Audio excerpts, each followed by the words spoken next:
Pada malam hari ini, kita akan bercerita tentang alam jin dan kisah-kisah perjalanan jin bersama manusia.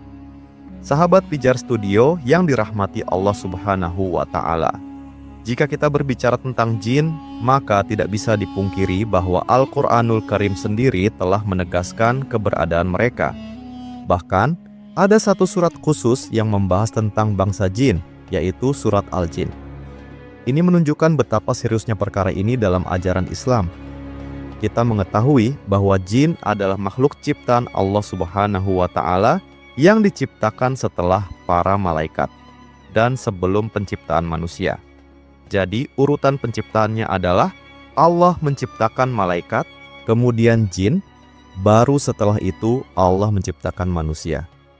Di tengah masyarakat, sering kita mendengar berbagai kisah dan pengalaman aneh yang dikaitkan dengan jin.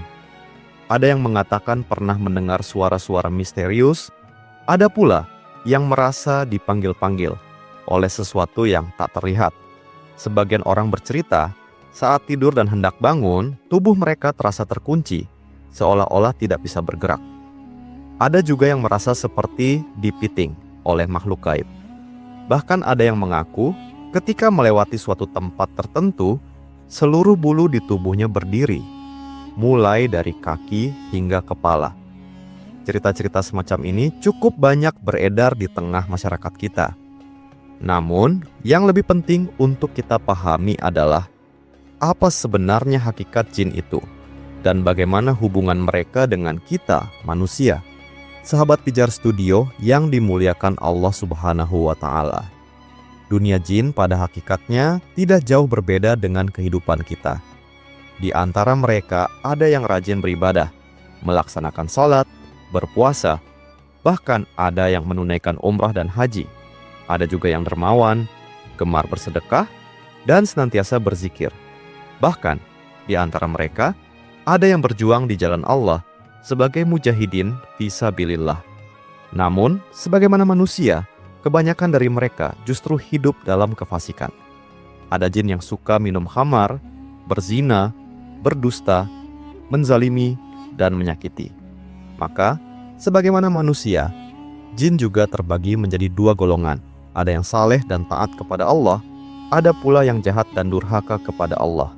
Dalam beberapa riwayat dijelaskan tentang beberapa peristiwa yang menunjukkan hubungan antara manusia dengan jin, sebagaimana disebutkan dalam hadis Nabi Shallallahu Alaihi Wasallam. Diriwayatkan, suatu ketika Nabi Shallallahu Alaihi Wasallam sedang melaksanakan sholat. Tiba-tiba datanglah seekor jin yang berusaha mengganggu beliau. Rasulullah pun marah, lalu segera menangkap jin itu dan mencekiknya dengan sangat keras. Sampai-sampai keluar air liur dari mulut jin tersebut, dan Nabi Shallallahu Alaihi Wasallam merasakan dinginnya air liur itu. Kemudian Rasulullah bersabda, "Seandainya aku tidak teringat doa Nabi Sulaiman alaihi salam, Ya Rob, anugerahkanlah kepadaku kerajaan yang tidak engkau berikan kepada seorang pun sesudahku. Niscaya aku akan mengikat jin itu di salah satu tiang masjid, hingga anak-anak kecil bisa mempermainkannya. Namun karena doa Nabi Sulaiman itu, aku lepaskan dia." Dari kisah ini muncul pertanyaan, bukankah jin diciptakan dari api? Mengapa air liurnya terasa dingin? Bukankah seharusnya panas? Jawabannya adalah, yang tercipta dari api itu hanyalah asal penciptaannya, yaitu bapak moyang mereka. Tetapi anak keturunannya tidak lagi sama persis dengan asal mula tersebut. Hal ini mirip dengan manusia. Nabi Adam alaihissalam diciptakan dari tanah. Akan tetapi, apakah ketika tangan seorang manusia terluka, lalu yang keluar adalah tanah? Tidak. Yang keluar tetaplah darah. Begitu pula dengan jin, walaupun asal penciptaannya dari api, sifat jasad mereka tidak serta-merta sama dengan api. Maka kita dapat memahami mengapa jin juga bisa merasakan sakit ketika disiksa di neraka, sebagaimana manusia pun merasakan sakit ketika dipukul dengan tanah. Padahal, asal kejadian manusia adalah dari tanah itu sendiri. Kalau ada yang ragu, silakan saja coba pukul orang dengan segumpal tanah. Pasti dia akan menjerit kesakitan, meski asal kejadian dirinya dari tanah juga. Sahabat Pijar Studio yang dirahmati Allah Subhanahu wa Ta'ala. Kalau kita mendengar cerita-cerita di masyarakat tentang jin, memang macam-macam bentuknya. Apalagi bagi orang yang penakut, pohon pisang pun bisa dianggap sebagai setan. Coba saja orang yang penakut lewat kuburan, padahal di sana tidak ada apa-apa. Melihat pelang berwarna putih saja sudah lari terbirit-birit, disangka kuntilanak. Kadang, seseorang yang ketakutannya berlebihan bisa salah sangka. Ada kucing yang menabrak kaleng, bunyi gaduh, langsung dikira setan yang lewat. Atau ketika angin berhembus kencang, pohon bergoyang, lalu bayangannya pun bergerak di tembok. Orang yang penakut langsung kaget, bulu kuduknya berdiri, lalu yakin bahwa itu adalah penampakan makhluk gaib. Pertanyaannya, mungkinkah sebenarnya manusia dapat melihat jin sebagaimana diyakini sebagian orang?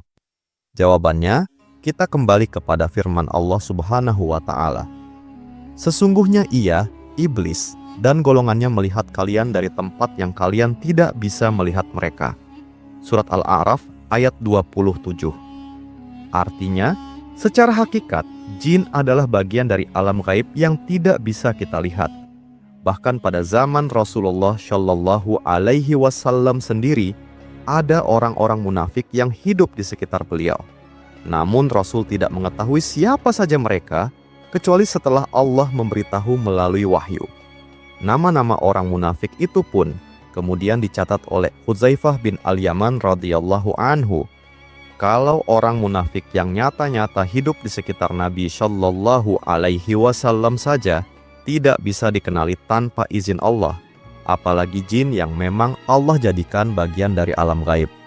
Maka, ketika ada orang yang mengaku bisa masuk ke alam jin, bisa melihat wujud jin, atau bahkan menangkap jin lalu memasukkannya ke dalam botol, ketahuilah, itu dusta belaka, hanya akting.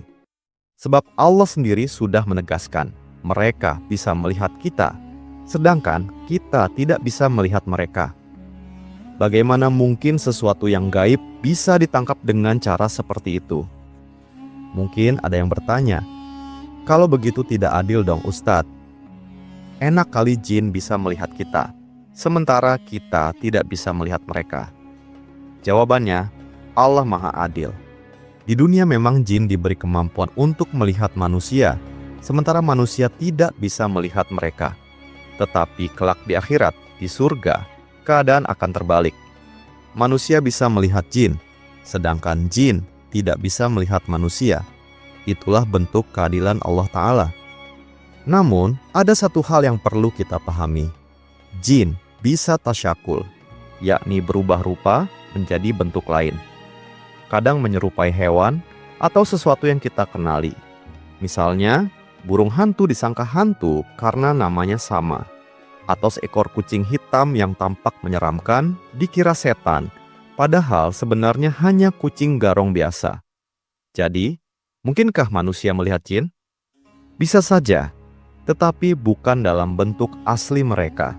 Yang terlihat hanyalah wujud samaran, hasil dari kemampuan jin untuk berubah bentuk dan rupa. Ada beberapa kisah yang terjadi di masa para sahabat. Kisah pertama adalah kisah menarik yang dialami oleh Abu Hurairah radhiyallahu anhu. Suatu ketika, Rasulullah Shallallahu Alaihi Wasallam menugaskan beliau untuk menjaga Baitul Mal, yaitu gudang penyimpanan harta umat. Pada malam itu, tiba-tiba masuklah seorang pencuri yang membawa kabur sekarung gandum. Abu Hurairah segera mengejar dan berhasil menangkapnya. Namun, pencuri itu ternyata orang tua yang tampak miskin. Ia merintih dan berkata, kira-kira begini, "Wahai Abu Hurairah, aku orang fakir, aku punya keluarga, dan aku tidak mencuri kecuali karena terpaksa. Mereka membutuhkan makanan, maka aku terpaksa mengambilnya. Tolong lepaskan aku." Abu Hurairah pun merasa iba dan akhirnya melepaskannya.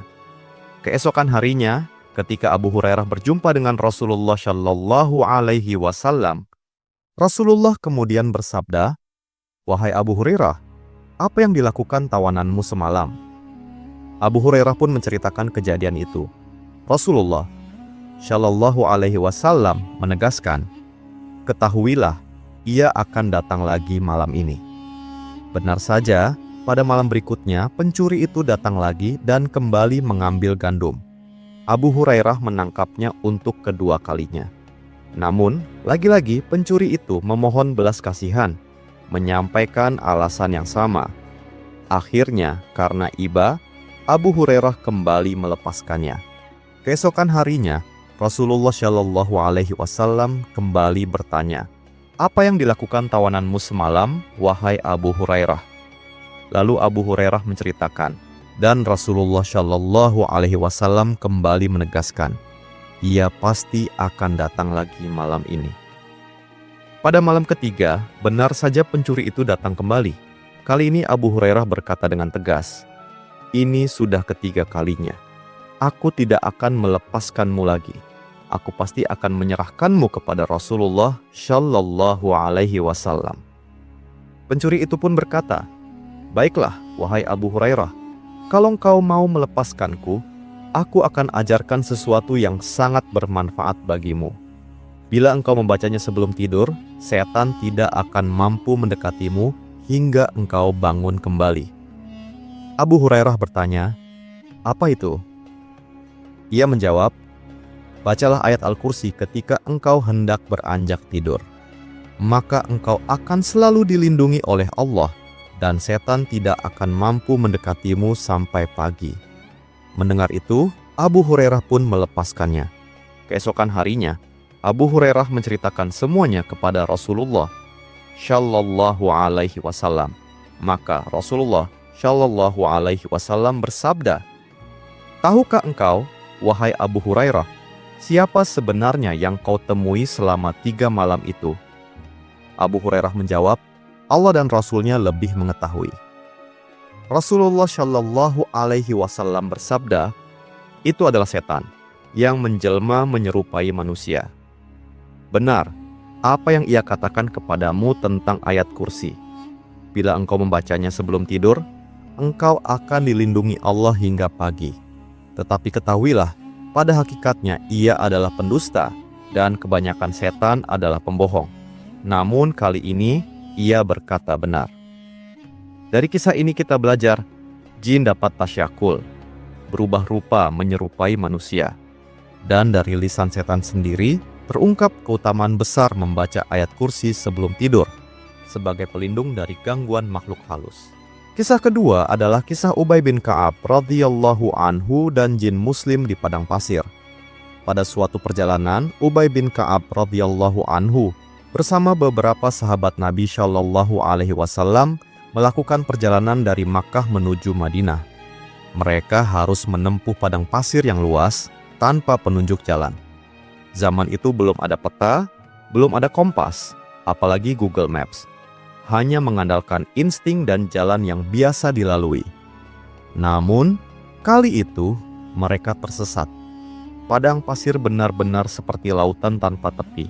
Kemanapun mata memandang, hanya hamparan pasir.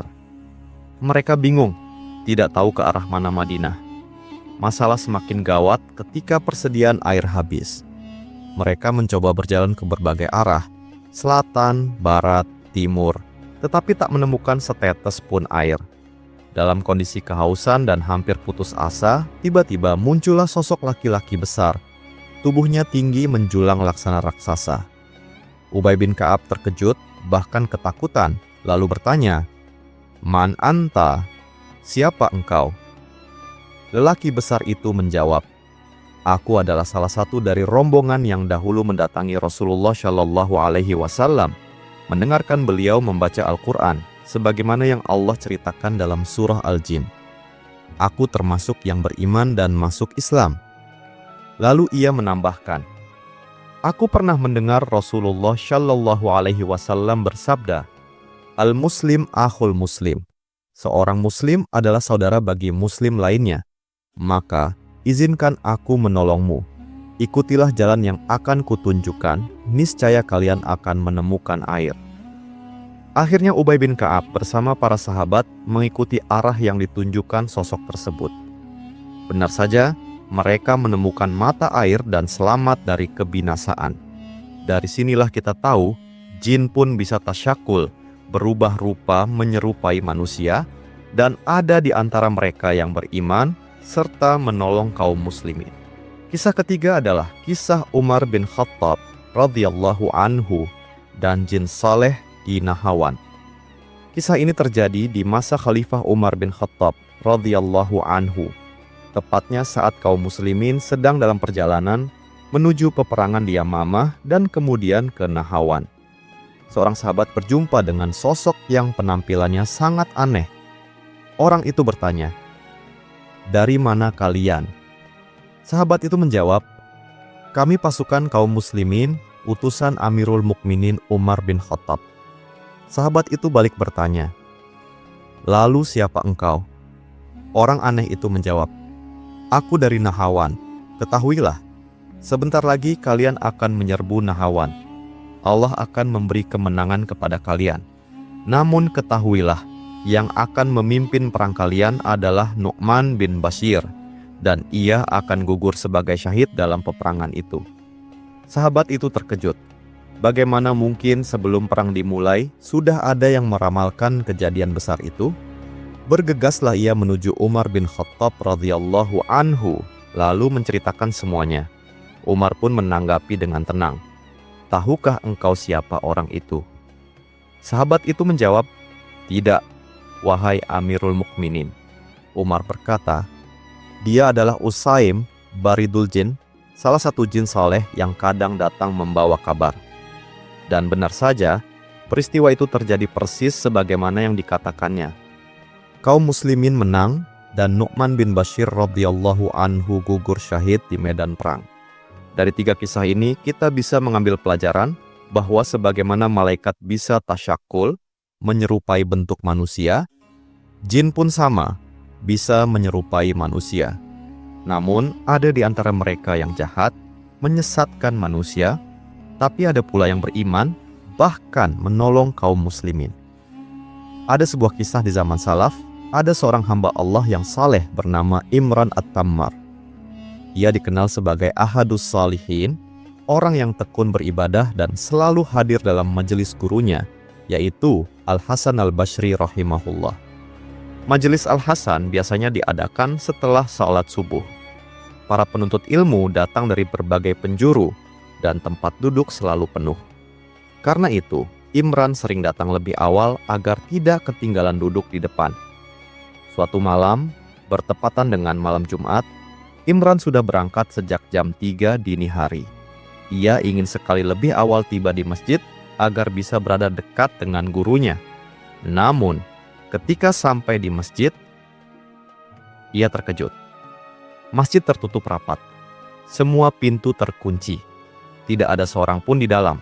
Tetapi, dari dalam masjid terdengar jelas suara Al-Hasan Al-Bashri sedang salat malam. Bacaan Qur'annya lantang, penuh kekhusyukan.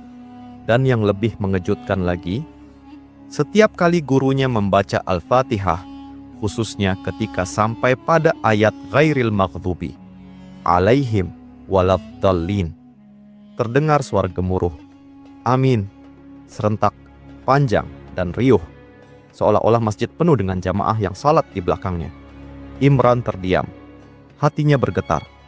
Masjid ini terkunci rapat, aku sendiri berdiri di luar. Lalu suara amin, siapa ini? Ia tak berani mendekat, hanya menunggu hingga azan subuh berkumandang. Ketika muadzin datang, pintu masjid dibuka. Imran segera masuk. Dan ternyata tidak ada seorang pun di dalam masjid. Tidak ada jamaah, tidak ada keramaian. Hanya ada Al-Hasan Al-Bashri sedang sholat sunnah fajar dengan tenang. Imran semakin bingung. Dari mana suara amin yang memenuhi masjid itu semalam? Usai sholat subuh, Imran mengikuti majelis gurunya seperti biasa. Namun keganjilan itu terus mengusiknya. Maka, setelah pengajian berakhir, ia memberanikan diri bertanya, "Wahai Syekh, tadi malam aku melihat sesuatu yang aneh. Aku datang ke masjid, pintu semuanya terkunci. Engkau sedang sholat tahajud. Ketika engkau membaca Al-Fatihah, aku mendengar suara amin yang bergemuruh, seolah-olah masjid penuh jamaah. Tapi ketika subuh tiba dan aku masuk ke masjid, Ternyata tidak ada seorang pun kecuali engkau.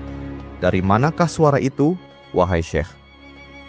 Mendengar itu, Al-Hasan Al-Basri tersenyum tenang, lalu menjawab, wahai Imran, mereka adalah jin-jin muslim dari kabilah Nasibin.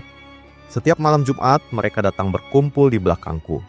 Mereka salat bersamaku, mendengarkan bacaanku, dan mengaminkan setiap doa dalam tahajudku. Bahkan mereka menghatamkan Al-Quran dalam salat malam itu. Imran mendengar penjelasan itu dengan tubuh bergetar. Ia tercengang sekaligus kagum. Betapa mulianya kedudukan seorang ulama besar seperti Al-Hasan Al-Basri, hingga makhluk-makhluk Allah dari golongan jin pun datang berbondong-bondong untuk salat di belakangnya. Bayangkan, seandainya kita yang salat malam lalu tiba-tiba mendengar amin serentak memenuhi ruangan, mungkin sudah panik, hidupkan lampu, bahkan lari. Tapi para ulama salaf itu hatinya teguh. Mereka tahu betul, semua makhluk yang taat hanyalah hamba Allah, yang sama-sama butuh rahmatnya. Sahabat Pijar Studio yang dirahmati Allah Subhanahu wa Ta'ala, perlu kita ketahui, tidak semua jin itu baik. Memang benar, ada sebagian jin yang beriman, tetapi kebanyakan mereka fasik, kafir, dan jahat. Mereka berusaha menyakiti anak Adam dan menyeret manusia agar mengikuti jalan mereka. Namun, kita tidak perlu takut. Karena sebesar apapun gangguan jin, ia tidak akan pernah sampai kepada kita, kecuali sudah ditakdirkan Allah. Ingat sabda Nabi Shallallahu Alaihi Wasallam, seandainya seluruh jin dan manusia berkumpul untuk memberikan madarat kepadamu, maka madarat itu tidak akan sampai kecuali dengan izin Allah. Maka kalau ada orang mengancam, saya akan sihir kamu. Jangan panik. Katakan dalam hati, silakan saja, tapi tidak mungkin terjadi kecuali dengan izin Allah. Tidak perlu sombong, cukup yakin bahwa perlindungan Allah lebih kuat dari segala tipu daya jin dan sihir. Imam Al-Hakim meriwayatkan dari Ya'la bin Murrah, ia berkata, suatu ketika aku melakukan safar bersama Rasulullah Shallallahu Alaihi Wasallam. Dalam perjalanan, kami bertemu seorang wanita yang membawa anak kecil. Anak itu sakit parah. Selama 7 tahun, ia selalu pingsan dan tidak bisa berbicara. 2 hari sekali ia jatuh pingsan, lalu siuman sebentar, kemudian sakit lagi. Sang ibu dengan wajah penuh harap berkata kepada Rasulullah Shallallahu Alaihi Wasallam, wahai Rasulullah, mungkin anakku diganggu setan. Tolonglah sembuhkan dia. Maka Rasulullah Shallallahu Alaihi Wasallam mendekat, lalu memerintahkan anak itu membuka mulutnya. Beliau hanya mengucapkan kalimat singkat, namun penuh kekuatan. Ukhruj ya aduwallah. Keluarlah wahai musuh Allah. Sekejap setelah itu, anak kecil itu tertidur. Ketika ia bangun, subhanallah, penyakit yang dideritanya selama 7 tahun hilang begitu saja. Sehat total, tidak tersisa sedikit pun. Inilah mukjizat doa Rasulullah Shallallahu Alaihi Wasallam, dan juga pelajaran besar bagi kita dalam dunia ruqyah. Perhatikan, Rasulullah Shallallahu Alaihi Wasallam tidak memperbanyak dialog dengan jin. Tidak bertanya, kamu siapa? Dari mana asalmu? Sudah menikah atau belum? Punya anak berapa? Tidak perlu semua itu, karena jin adalah pendusta. Nabi Shallallahu Alaihi Wasallam cukup mengatakan, ukhruj ya aduwallah. Keluarlah wahai musuh Allah. Maka bagi siapapun yang meruqyah, cukup bacakan ayat-ayat Al-Quran, dan jika jin berteriak atau meronta, cukup perintahkan, keluarlah wahai musuh Allah. Tidak perlu diperpanjang dialog, dan perlu diketahui bahwa jin itu bukanlah makhluk yang indah. Mereka bentuknya buruk. Ada sebuah kisah, ada seorang syekh meruqyah seseorang.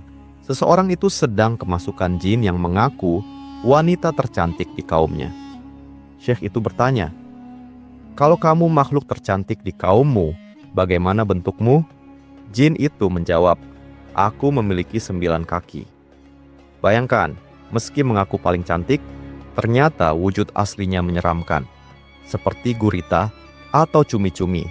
Maka jangan pernah terpedaya, karena jin adalah pendusta. Pada masa Syekh Rashid Ridha, ada seorang nelayan yang tengah melaut. Seperti biasanya, ia menebarkan jala ke tengah laut untuk mencari ikan. Namun kali itu berbeda. Saat menarik jala, tiba-tiba ia mendengar suara aneh dari dalam lautan. Seolah-olah ada sesuatu yang tersangkut.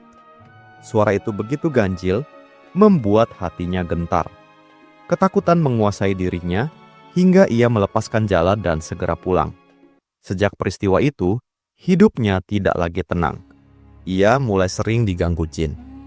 Tubuhnya sakit-sakitan, bahkan lidahnya terasa keluh hingga sulit berbicara. Berbagai usaha dilakukan. Ia berobat ke dokter, namun tidak membuahkan hasil. Ia pun mendatangi para peruqyah, tetapi kesembuhan tak kunjung datang. Hingga akhirnya, ia datang kepada Syekh Rashid Ridha. Dengan izin Allah, Syekh Rashid Ridha hanya membacakan satu ayat saja. Seketika itu pula jin-jin yang merasukinya keluar dan Allah menakdirkan sang nelayan sembuh total. Peristiwa ini menunjukkan kepada kita bahwa gangguan jin benar-benar nyata adanya dan perlindungan kepada Allah adalah benteng yang paling kokoh. Lalu timbul pertanyaan, mengapa jin bisa masuk ke dalam tubuh manusia?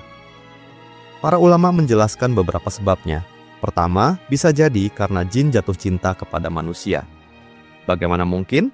Padahal jin dan manusia tidak pernah saling menatap, bersurat, apalagi ta'aruf.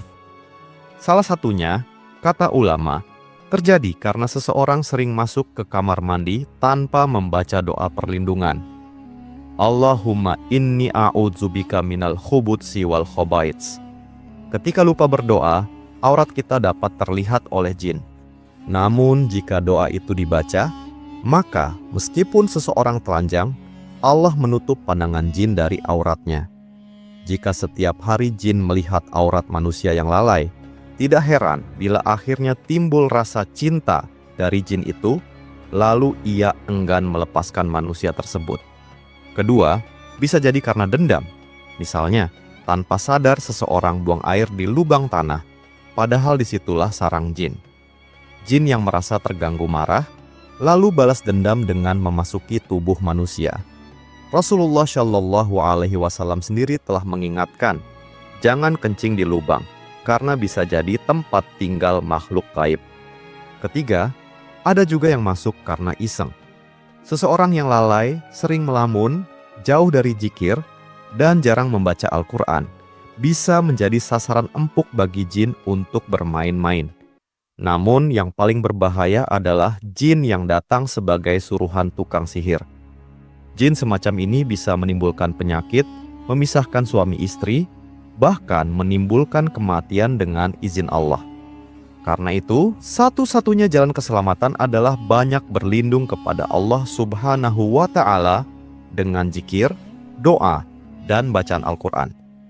Hanya dengan itu, manusia akan aman dari tipu daya jin. Demikianlah sekelumit kisah tentang alam jin. Semoga menjadi pelajaran berharga bagi kita semua. Assalamualaikum warahmatullahi wabarakatuh.